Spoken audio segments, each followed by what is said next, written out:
Steve and Jill here. Hello. Welcome to the Land Academy Show, entertaining land investment talk. I'm Stephen Jack Butella. And I'm Jill DeWitt, broadcasting from sunny Southern California. Today, Jill and I talk about the top 3 deal killers.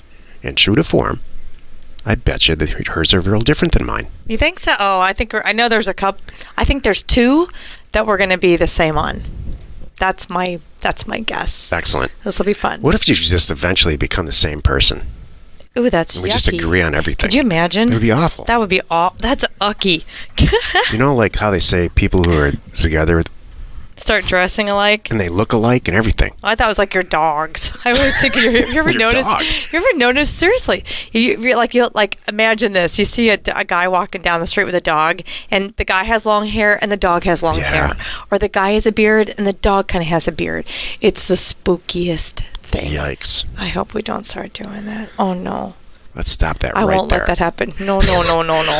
Before we get into it, let's take a question posted by one of our members on the landinvestors.com online community. It's free, and as you're listening to us, post or drop your questions into the comments section below there on YouTube. I like to think our kids won't let that happen, by the way. I know. You know, the older you get, you're like, yeah, Shucks. we'll just shove it all on the kids when they're adults. Exactly. Okay. Curtis asks, hello all. I live in California. I hope it's California, not Canada. I'm saying California. But I want to appear to be anywhere but there. Oh, gosh. I hear you, man. I know understand. in the SFR world, many people do not like Californians buying up the real estate in their state. I think I may have lost a deal in Atlanta yesterday because of this. Call me paranoid, but I travel a lot, and every state I go to seems to complain about Californians ruining the affordability of their state. Are there any problems forming an LLC, virtual address, and phone number in another state as long as you pay the fee to California because they will hunt you down? That I have no plans to move to Arizona, but I want to appear that I'm from there and my company is there. I don't know anyone who hates Arizonans. Thanks. Those are all good topics. You know, this comes up a lot lately. Yeah. I wouldn't overthink it. I don't think that people hate California as much as you think in the SFR / I don't think so. Right. So this came up at the live event, and here was my comment then, and it's the same. Let's say you lose one deal a month because of this theoretical. I don't appear to be in the same state. I don't like Georgia. you snotty Californians rule or something. And that deal, you lose $10,000 a month, let's say. I mean, is it worth for you to maintain or put up an appearance like you're from Georgia, I think is what he referred to. That's the question you have to ask yourself. Right. The real question is, are you losing a deal because of this? Or is somebody crumpling up the letter, throwing it in their shredder, and throwing it away because you're from California? So you're asking to purchase their house for a couple $100,000. It's worth $250, $270. Are they saying, you know what, this guy's from California, I don't want his money? I personally don't think so. I also think there's way too much crap involved in all of our companies and little tasks and managing phone numbers and getting a mailbox in Atlanta and all that stuff. So it all becomes, like the show yesterday, it all just becomes about math. Mm-hmm. So what, they crumple your letter out. Now you're sending out, I mean, for every SFR, our numbers are pretty low now. Can we talk land? Can we do it? Okay, yeah, sure. Well, he brought up SFR. Oh, did he? Yeah. Oh, I'm sorry. So, and for every infill lot that we buy, we send out about 1,000 letters, and we buy one. If it ends up being 1,500 for every, because of this theoretical problem, this geography issue, I don't care. Yeah. It's $250 more in postage for me per month, and I don't have to maintain a phone number in every state that we go in, and I don't, So no, we don't do it, but that's a choice. We have members who swear by it, so you're going to have to really kind of figure that out for yourself. And then I finally have this to say.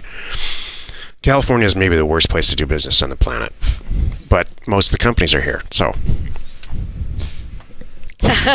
Doesn't What was none of this that? stuff makes sense? Okay, so Texas is maybe the best place to do business in the country, but most people don't. May I please translate? What Stephen is trying to say is none of these ideas are crazy. If you really feel strongly about it, go for it. Just don't forget you're creating extra work for yourself. How's that? Pretty soon you've got 30 phone numbers to manage, and you're wondering why you're not doing any deals. I don't think that's what he was saying. I do think he was saying I would just set up one in another state and run everything out of that other state. That's what I think he's saying. Okay. Some state other than California, like maybe Arizona, where we still have an office and still have an address and still have all our things routed through because we started there and we can't change it now. Like we tell you, Curtis, you live in California now. You might live in Florida in 2 years.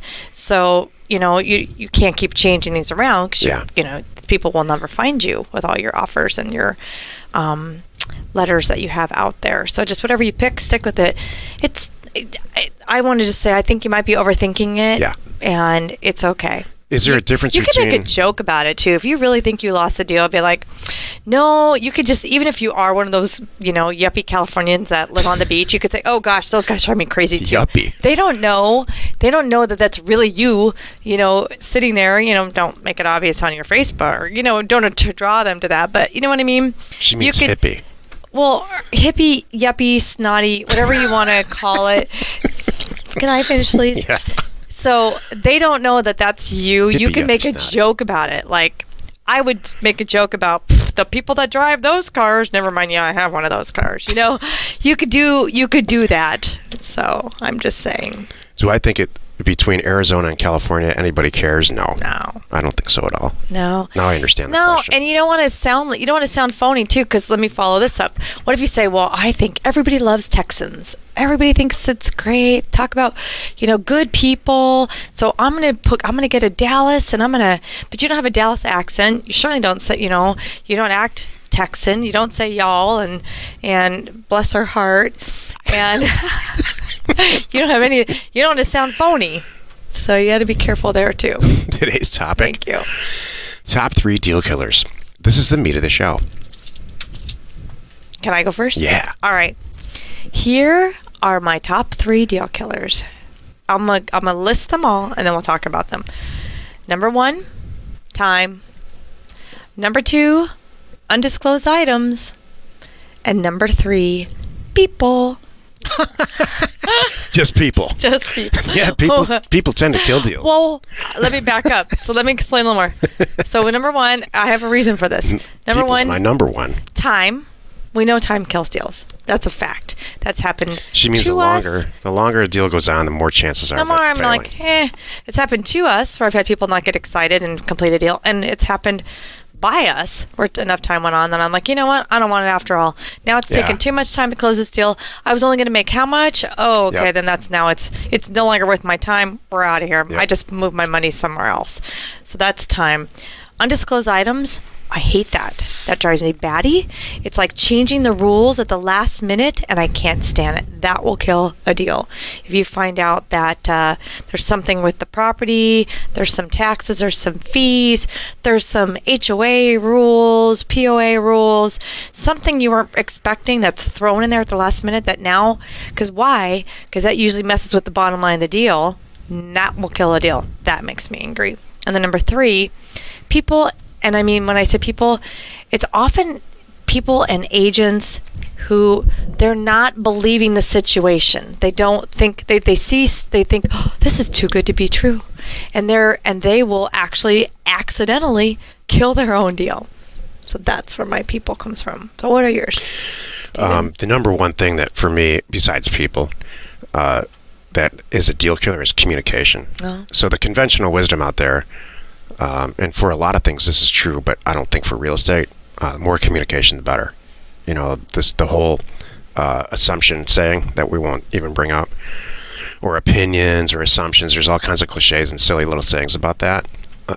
You need to set your business up, and I'm really serious about this. This is the actual meat of the show for me. Set your business up so you're having basically 1, possibly 2 conversations with the seller, and maybe 3. I have a 3 conversation rule. After 3, that it's just emotion after that. And with the buyer, you shouldn't even talk to them one time. They should just be checking out online for land with a credit card, and because all the information's on there. With info lots, slightly more complicated. Not really though. And with SFRs, a little bit more leniency, but those two product types, you make so much more money, so it's actually worth it. So your number one, communication, meaning too much kills a deal. Got it. Yeah. Okay, what's your number two? Is people. People and their personalities, which communication. Yeah. So you'll never, if you don't communicate with the buyer or the seller that much, you'll never get to know them. They don't have a chance to kill it. Notice one thing that is not on either one of our lists: the quality of the real estate, the actual real estate itself. It's true. And money. Yeah, we're past that. Money doesn't kill any deal for us. No, because you know that going into it. But if you ask somebody who's brand new, they're going to say, well, the deal, the foundation, everybody's foundation crazy.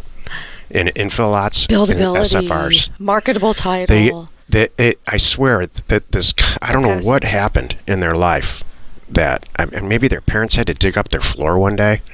I don't know. But there's constant foundation problems in their head, and it's all fiction. If you buy that property cheap enough, or if it's an info lot, and you're lucky enough to have a foundation on there, that's the greatest info lot deal you could ever get, is one with the foundation where the house burned down or something. Forget about it. Yeah. And money, if you get a deal you're buying a property for 50 cents on the dollar or 80 cents on the dollar, there's no money problem. That's it. You're one posting away on landinvestors.com to get all the money you want. You bought it right, so you can afford any repairs or anything like that. What's your number three? So communication, people, time. So much time passes, and it's not just the seller changed their mind or the buyer changed their mind. Sometimes we change our minds. The top reason I have killed personally when I'm involved, killed deals that are perfectly viable economically, is because I can't stand talking to the person on the other end of the phone any longer. I have killed probably 20 deals in my career where we would have made tons of money on them, and I'd say, you know what? I can't stand talking to this person anymore. It's killing me. It's not worth it. I'm losing sleep over it because the guy's such an idiot. So people. Okay. Time. Wait. So people, communication, people, time. Yep. Got it. And mine's time, undisclosed items, and people. So we're pretty darn close. See, I guessed 2 out of 3. Yep. We got 2 out of 3. And when I started in all this, it was the real estate itself. I thought the real estate itself didn't pass due diligence. It almost never happens. Right. And we just can't get enough money together on the debt or the equity piece. Never happens. Right. This is worth listening to this show, this advice. Oh, I'm serious. If I was brand new at this, or even like within 100 my first deals, it's really funny what you think when I start anything new. I'm like, I have these concerns, and after I get into it, all my initial concerns are all different, and it ends up being what's the bottleneck or the problem-causing stuff is tiny little tasks or IT.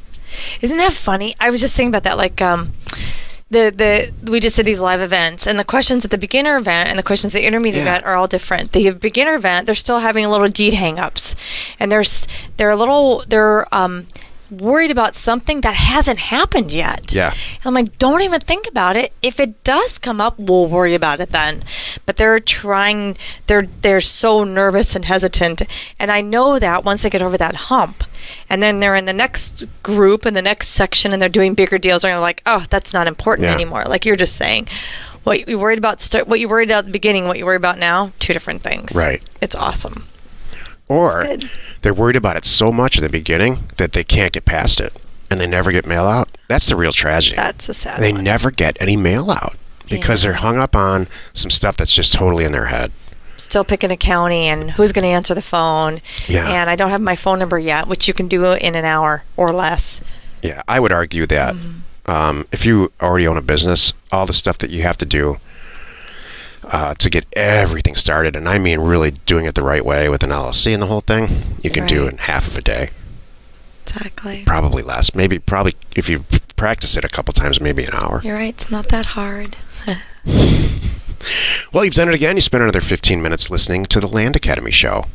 Am I pronouncing that right? You did awesome.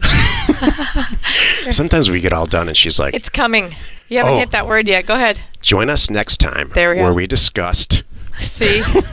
That's Join the us word. next time where we discuss crossing the ethical line. And answer your questions posted on our online community, landinvestors.com. It's free. You are not alone in your real estate ambition. That's so funny. It's really funny we can laugh about this stuff with each other because some people who've been together for a long time, it's not that funny anymore. No. You know, like the amount of hair that's growing out of your ears, Steve, is just not that funny anymore. Well, once I braided them and added a bead, it looked really cute. That's disgusting, I man. know. Even for me. It's kind of. I don't know where I got that. I love disgusting stuff. This is awful. Ugh. Share the fun by hitting the subscribe button on YouTube to stay up to date on our podcast, or if you are new to our channel, like us and comment on what you would like to see in future shows. And if you're listening on iTunes, please rate us there. We are Steve and Jill. Information and inspiration to buy undervalued property.